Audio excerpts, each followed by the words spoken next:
국내 최대 해운사 HMM이 자사주 매입을 발표했음에도 비관적인 전망이 잇따르고 있습니다. 정부가 들고 있는 지분이 확대되고 있다는 점이 우려점으로 거론됩니다. 네, 산업부 이지호 기자와 자세히 알아보겠습니다. 이 기자, 이 HMM이 자사주 매입을 추진한다는 소식이 오늘 나왔다고요? 네, 오늘 나왔는데 이로 인해서 주가가 조금은 반등하는 모습이지만 이게 앞으로 계속해서 호재로 이어질지에 대해서는 미지수라는 평가가 대부분입니다. 네. 말씀하신 자사주 매입은 사실상 새로운 소식은 아닙니다. 주관사로 KB증권을 선정했기 때문에 진짜 하겠구나 뭐 이런 기대감이 인 건데요. HMM은 지난해 말 향후 1년 안에 2조 5천억 원 규모로 주주 환원을 하겠다고 밝힌 바 있습니다. 지난해 배당금 총액이 5,286억 원인데요. 그럼 자사주 매입 규모는 최대 2조 원 수준으로 될 것으로 풀이가 됩니다. 2조 5천억 원 규모 주주 환원이면 적지 않은 수준인 것 같은데. 네, 다른 회사 같으면 당연히 호재라고 볼 수 있겠지만 더 깊게 들여다보면 마냥 호재라고 볼 수만은 없는 상황입니다. 네. HMM의 특수성 때문인데요. 잘 아시겠지만 HMM은 한국산업은행과 한국해양진흥공사 체제 아래에 있습니다. HMM은 2016년부터 2020년 당시 자금을 조달하기 위해서 산은과 해진공을 상대로 전환사채, CB를 발행했죠. 이게 3조 5,800억 원이나 됩니다. 최근이죠. 지난 17일에 마지막 남은 7,200억 원 규모의 연구체를 털어냈습니다. 산은과 해진공은 이걸 현금으로 돌려받을지 아니면 HMM 주식으로 돌려받을지를 결정할 수 있습니다. 그동안은 주식으로 전환을 했고요. 이번에도 마찬가지였습니다. 산은과 해진공의 HMM 지분율은 기존 약 67.05%에서 71.69%까지 높아진 상황입니다. 이번 주주 환원이 울며 겨자 먹기 아니냐 이런 지적이 나오는 이유이기도 한데요. HMM 지분이 늘게 되면 건전성 지표인 BIS 자기자본 비율을 관리하기가 어렵습니다. 주식은 위험 자산으로 분류가 됩니다. 지분율이 늘수록 자기자본 비율이 낮아질 수밖에 없는 건데요. BIS 규정상 특정 기업 지분을 15% 이상 보유하게 되면 이 자산의 위험 가중치가 매겨집니다. BIS 비율이 떨어지면 조달 금리가 높아지기 때문에 산은의 자금 공급도 상대적으로 어려워질 수 있습니다. 이번 주식 전환으로 BIS 비율이 하락할 수 있기 때문에 2조 원을 웃도는 자사주를 매입하고 소각해서 HMM이 산은이 보유한 지분 일부를 매입하도록 한 겁니다. 업계에서는 산은이 4% 내외의 지분을 매각할 수 있을 것으로 보고 있는데요. 이미 산은이 보유한 지분이 36% 이상이기 때문에 여전히 높은 수준이다 이런 평가가 나오고 있습니다. 공공지분이 앞으로 HMM에 대해서 더 늘어난다.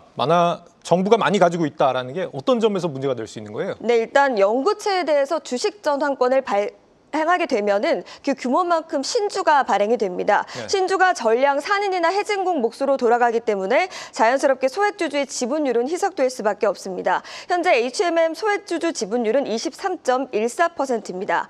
여기에 HMM은 대주주 지분율이 70% 이상으로 지나치게 높습니다. 이 지분을 전부 인수하려고 한다면 부담이 크겠죠. 게다가 막대한 자금을 들여서 인수해도 정부와 사실상 공동 경영을 해야 됩니다. 눈치를 봐야 한다는 거죠. 실제로 지난해 HMM 매각이 무산된 것도 이런 점 때문이었습니다. HMM을 인수하려던 할인그룹은 과도하게 경영 개입을 해서는 안 된다 이렇게 주장을 했고요. 매각하는 측은 일정 부분은 경영 감시가 필요하다 이런 입장을 내세웠습니다. 결국 의견 합치를 이루지 못했고요. 주인을 찾지 못하는 이런 상황은 사업 경쟁력까지 훼손하고 있는데요. 2024년 9월 기준 HMM의 현금성 자산은 약 15조 원 수준입니다. 이를 활용한 투자도 또 주주 환원 어느 쪽도 적극적으로 나서고 있지는 못하는 상황인데요. HMM의 지난해 영업이익은 3조 4,897억 원에 달했습니다. 영업이익이 3조 원이 넘는데도 기업 가치를 나타내는 PBR은 1배 미만, 0.60배 수준이었는데요. 기업 주가를 장부상 가치로 나눈 게 PBR인데 1배보다 낮으면 주가가 기업의 장부 가치보다 낮다는 의미입니다. 실제로 HMM은 올해 들어서 3월 7일까지 주가가 22.31% 상승한 뒤에 전날인 4월 21일까지 주가가 다시 12.42% 하락했습니다. 역대급 실적에 중국의 미국, 중국 선박 규제 등 호재가 있어도 오히려 차익 실현만 자극했다 이런 지적이 나오고 있습니다. 해운업 업황 자체도 굉장히 중요할 것 같은데 업황에 대해서는 어떤 전망이 나옵니까? 네, 일단 말씀하신 것처럼 해운업은 변동성이 매우 큰 산업으로 꼽힙니다. 그러니까 이번에 실적을 잘 냈어도 다음에 어떻게 실적이 나올지 모르는 산업이다 이렇게 평가할 수가 있겠는데요. 지난해에는 홍해 사태에 대한 이런 지정학적 리스크도 있었고요. 또 미국과 중국 구간의 물동량 증가에 따라서 해운운임 강세가 호실적을 이끌었습니다. 하지만 글로벌 해상운임 수준을 보여주는 상하이 컨테이너 운임 지수가 최근에 1370.58을 기록했습니다. 4주 만에 하락 전환한 거고요. 올해 초 3일에 비하면 반토막 수준입니다. 미중 갈등으로 인해서 경기 침체 가능성이 커졌고요. 또 중국발 북미향 물동량도 감소했기 때문입니다.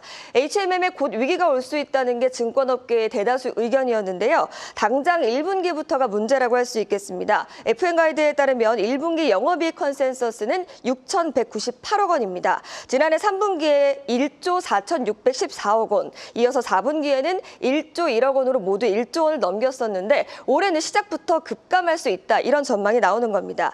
이달 들어서 HMM에 대한 투자 의견을 매수로 제시한 증권사도 단 한 곳에 불과했습니다. 투자 의견을 제시하지 않거나 중립 의견을 제시한 곳이 대다수였는데요.